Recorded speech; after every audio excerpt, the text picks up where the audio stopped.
स्वागत है। यह चैनल सत्य घटनाओं से प्रेरित है। जिनके साथ ये घटनाएं घटी उसकी वास्तविकता उन्हें तक सीमित है। यह चैनल भूत प्रेत जैसे किसी भी दाव का समर्थन नहीं करता। यह चैनल का हेतु सिर्फ आपका मनोरंजन करना है। आज जो मैं आपको कहानी सुनाने जा रहा हूँ वो मेरी ही दादी और दीदी की आप बीती है। यह कहानी है 1995 की। तब मेरी दादी की उम्र लगभग 40 वर्ष होगी और मेरी दीदी की उम्र लगभग 6 साल। उस वक्त गांव में सबसे बड़ा घर हमारा ही था और पता नहीं कैसे हर साल हमारे घर का कोई ना कोई हिस्सा गिर जाता था। ऐसा ही एक घर गांव में और था जिनका पूरा घर हर साल पत्ते की तरह बिखर जाता था। ना जाने क्यों, पर ऐसा हर साल होता था। किसी ने इस पर ध्यान नहीं दिया। सबको ऐसा ही लगता था कि शायद घर कच्चा होने के कारण ऐसा होता होगा, पर ऐसा नहीं था। इसके पीछे की वजह कुछ और ही थी, पर वो वजह आखिर कब पता चलनी थी ये तो वक्त ही बता सकता था। ये सब चल ही रहा था कि उन दिनों दादी बहुत बीमार पड़ती थी, इतनी बीमार कि वो मर भी सकती थी। अक्सर घर वाले उसको इलाज के लिए यहाँ वहाँ लेके जाया करते थे, उसकी दवाइयाँ करते थे। फिर जाके दादी की हालत थोड़ी सी सुधरती थी, पर फिर भी दादी को बीच बीच में तकलीफ होती ही रहती थी। इन्हीं सभी कारणों से दादी पहले से बहुत दुबली पतली हो गई थी। उस समय गांव में बिजली ना होने के कारण मेरी दीदी शाम के वक्त दिए की रोशनी में पढ़ाई करती थी। पढ़ते समय अक्सर वो दरवाजे के सामने ही बैठती थी। ऐसे एक दिन शाम के वक्त करीब 7 बजे दीदी पढ़ाई कर रही थी। तभी अचानक उसे दरवाजे पर एक लाल कलर की साड़ी पहने औरत दिखाई देती है। वो औरत ऐसी लग रही थी कि मानो कोई नई नवेली दुल्हन ने शादी का जोड़ा पहना हो। उसके अगले ही दिन दीदी को वो औरत फिर से दिखाई देती है और इस बार दीदी देखती है कि उसका पूरा शरीर जला हुआ है और उसकी गर्दन नीचे की ओर झुकी हुई है। ये देखकर दीदी डर जाती है। अक्सर शाम के वक्त वो औरत दीदी को दिखाई देती है और देखते ही देखते आंखों के सामने से ओझल हो जाती है। हमेशा लाल कलर की साड़ी पहने गर्दन झुकाए दरवाजे पर आया जाया करती है। ये सारी बात दीदी दादी को बता देती है। उस समय गांव में सुबह 4 बजे अक्सर एक बाबा आया जाया करता था। शायद उनको कोई सिद्धि प्राप्त थी, जिसकी वजह से गांव में क्या क्या घटना घटित हो रही है उसका पता उनको पहले से ही चल जाता था। ऐसे ही एक दिन उनको अनुभूति होती है कि हमारे घर में कोई ना कोई समस्या जरूर है। तो एक दिन वो बाबा मेरी दादी को आवाज देते हैं, ताई बाहर आ जाओ। तब दादी बाहर आती है और बाबा से पूछती है कि क्या हुआ बाबा जी। तब बाबा बोलते हैं कि क्या तुम्हें पता है कि तुम बार बार बीमार क्यों पड़ती हो, या तुम्हारे घर का कोई ना कोई हिस्सा हर साल क्यों गिर जाता है, और तुम्हारे घर में हमेशा परेशानियों का माहौल क्यों रहता है। तब दादी बोलती है कि नहीं, मुझे नहीं पता। वो बाबा बोलता है कि मैं तुम्हें बताऊंगा कि ऐसा क्यों होता है, पर उसके लिए तुम्हें मुझे मैं जो मांगूंगा वो देना होगा। दादी बोलती है कि ठीक है, मुझे मंजूर है, पर मुझे बताओ कि ऐसा क्यों होता है।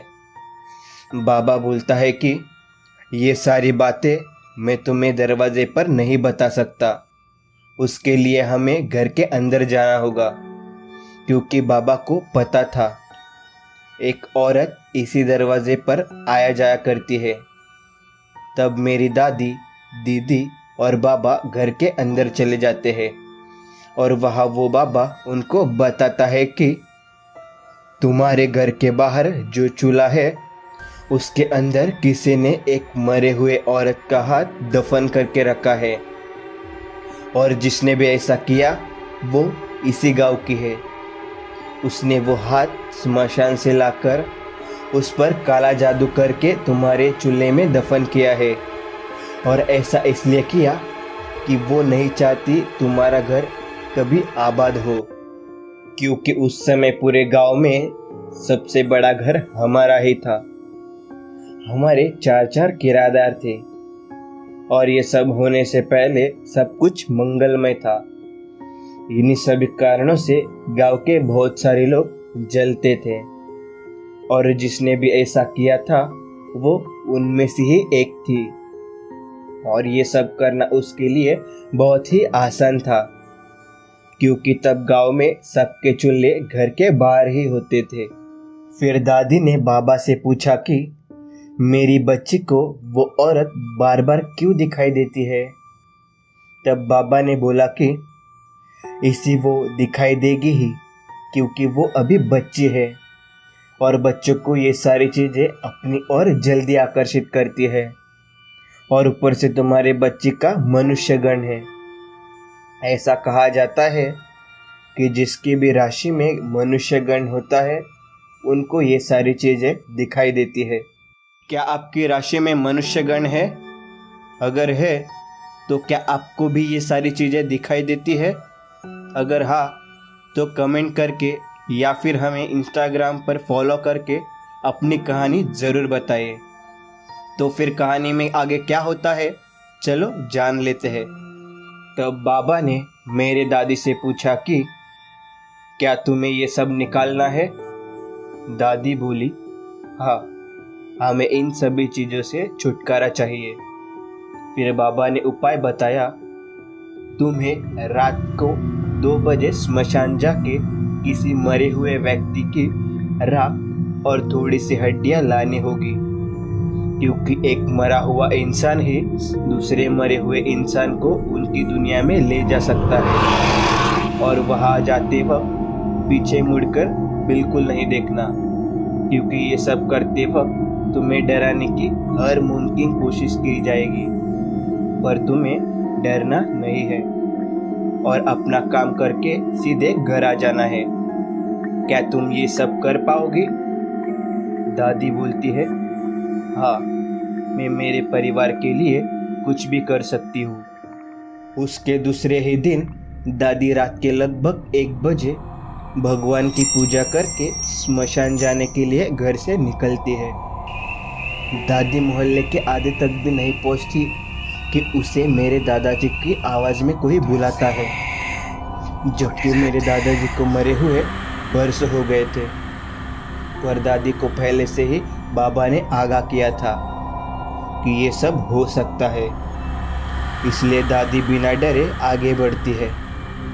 उसके बाद पूरे रास्ते में कुत्तों के भौंकने की और धमकादड़ों की आवाज़ गूंजने लगती है। कुत्तों के भौंकने की आवाज़ इतनी तेज होती है मानो अभी काट खाएंगे। फिर भी दादी आगे बढ़ती रहती है। इसी बीच दादी को घर वालों की आवाज़ों में बहुत बार पुकारा जाता है। तरह तरह की आवाज़ निकलकर उसे डराने की कोशिश की जाती है, पर फिर भी दादी आगे बढ़ती है। 1-2 बार तो दादी को ऐसा महसूस होता है कि किसी ने उसके कंधे पर हाथ रखा हो। तब दादी डर जाती है, पर फिर भी आगे बढ़ती रहती है। ऐसे ही करते करते दादी स्मशान पहुंचती है, और एक मटके में थोड़ी सी राख और हड्डियाँ लेकर घर की ओर निकलती है। घर आने तक आवाज़ों का और डराने का सिलसिला ऐसे ही चलता रहता है। जब दादी घर पहुंचती है तभी जाकर ये घटनाएं थम जाती है। फिर दादी उस मटके को घर के एक कोने में रख देती है। अगले दिन सुबह 4 बजे बाबा फिर से आता है और दादी से पूछता है कि मैंने तुम्हें जो चीज़ें लाने के लिए कही थी वो तुमने लाई? दादी कहती है, हाँ, मैं वो सारी चीज़ें लेकर आई हूँ। अब आगे क्या करना है? बाबा बोलता है कि हमें उस औरत की आत्मा की शांति के लिए पूजा करनी होगी। यह बोल के बाबा चला जाता है और अगले दिन रात 12 बजे पूजा की सारी सामग्री लेके वापस आता है। आते ही वो पहले घर के बाहर जो चूल्हा होता है उसके अंदर से उस औरत का हाथ निकालने के लिए उस पर मंत्र उच्चार करता है और उसे बाहर निकालता है। वो हाथ पूरी तरह जला सड़ा गला होता है, उसकी चमड़ी लटकी हुई होती है। फिर बाबा उस औरत की आत्मा की शांति के लिए स्मशान से लाई हुई राख से पूजा आरंभ करता है और उस आत्मा से संपर्क करता है और उसे बताता है कि ये तुम्हारा घर नहीं है, तुम्हें यहाँ से जाना होगा। जिसने भी ऐसा किया है उसने इन लोगों को परेशान करने के लिए तुम्हारे हाथ का इस्तेमाल किया है, जिसकी वजह से तुम यहाँ भटक रही हो। उसके बाद बाबा उस हाथ पर स्मशान से लाई हुई राख डालकर उसे वही जला देता है और उसकी राख पानी में बहा देता है। उसके बाद उस औरत की आत्मा और जिसकी राख स्मशान से लाई हुई होती है उन दोनों को मुक्ति मिल जाती है। उस दिन से वो औरत कभी नहीं दिखी। उसके बाद हमारा घर कभी नहीं गिरा और हम सब खुशहाली से रहने लगे। कहते हैं सच कड़वा होता है, पर यकीन कीजिए कुछ सच खौफनाक भी होते हैं और दुआ कीजिए कि ये खौफनाक सच कभी आपसे ना टकरा जाए। अगर आपको यह कहानी अच्छी लगी हो तो ऐसी कहानियाँ सुनने के लिए हमारा चैनल सब्सक्राइब कीजिए, वीडियो को लाइक करिए, कमेंट करें और अपने दोस्तों के साथ शेयर कीजिए और जाते जाते नोटिफिकेशन पे प्रेस कीजिए।